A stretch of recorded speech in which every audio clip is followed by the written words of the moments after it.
A group of 30 students appeared in a test. The average score of 12 students is 62 and that of the rest is 62. Find the average score of the group. 30 സ്റ്റുഡൻസിൻ്റെ ഒരു group പരീക്ഷയിൽ attend ചെയ്തു. 30 സ്റ്റുഡൻസിൻ്റെ ഒരു ഗ്രൂപ്പാണ് പരീക്ഷ എഴുതി. ഇതിൽ average score of 12 students, ആ 30 സ്റ്റുഡൻസിലെ 12 സ്റ്റുഡൻസിൻ്റെ ആവറേജ് 62ആണ്. 30 സ്റ്റുഡൻസിൻ്റെ അതിൽ 12 സ്റ്റുഡൻസിൻ്റെ average 62 and that of the rest എന്ന ബാക്കിയുള്ളവർ. ഇപ്പോൾ 12 സ്റ്റുഡൻസിൻ്റെ ആവറേജ് 62ആണ്, ബാക്കിയുള്ളവരുടെ ആവറേജും 62ആണ്. Find the average score of the group. നമ്മൾ ആ ഗ്രൂപ്പിൻ്റെ ഒന്നിച്ച് ആവറേജ് കാണണം. ആവറേജ് കാണാനുള്ള formula average is equal to sum by number എന്നാണ്. Average is equal to sum by number, ശരാശരി സമം തുക ബൈ എണ്ണം. അപ്പോൾ ഇതിൽ നിന്ന് നമുക്ക് തുക കാണാൻ ആവറേജിൻ്റെ നമ്പറാണ്, തുക കാണാൻ സമ്മ് കാണാൻ ആവറേജിൻ്റെ നമ്പർ.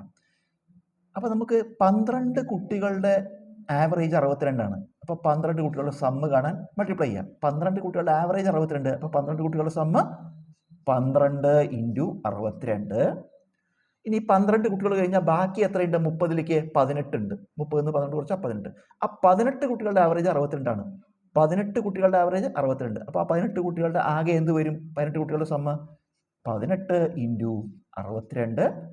ഇത് 12 കുട്ടികളുടെ ടോട്ടൽ, ഇത് 18 കുട്ടികളുടെ ടോട്ടൽ. ഇപ്പോൾ രണ്ടും കൂടി കൂട്ടിയാൽ 30 കുട്ടികളുടെ ടോട്ടലായി.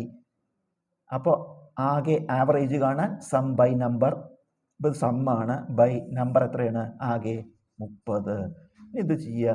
12 നമുക്ക് ഇതിൽ 62 കോമൺ ഫാക്ടർ. ഇത് 12 × 62, 18 × 62. നമുക്ക് 62 കോമൺ ഫാക്ടർ ആയിട്ട് എടുക്കാം. 62 × 12 + 18 എന്ന് എഴുതാം. 12 + 18 ഡിവൈഡഡ് ബൈ 30. നമുക്ക് ഈ 62 × 18 12 കൂട്ടിയ 30/30. 30 ക്യാൻസൽ ചെയ്താൽ ഉത്തരം 62.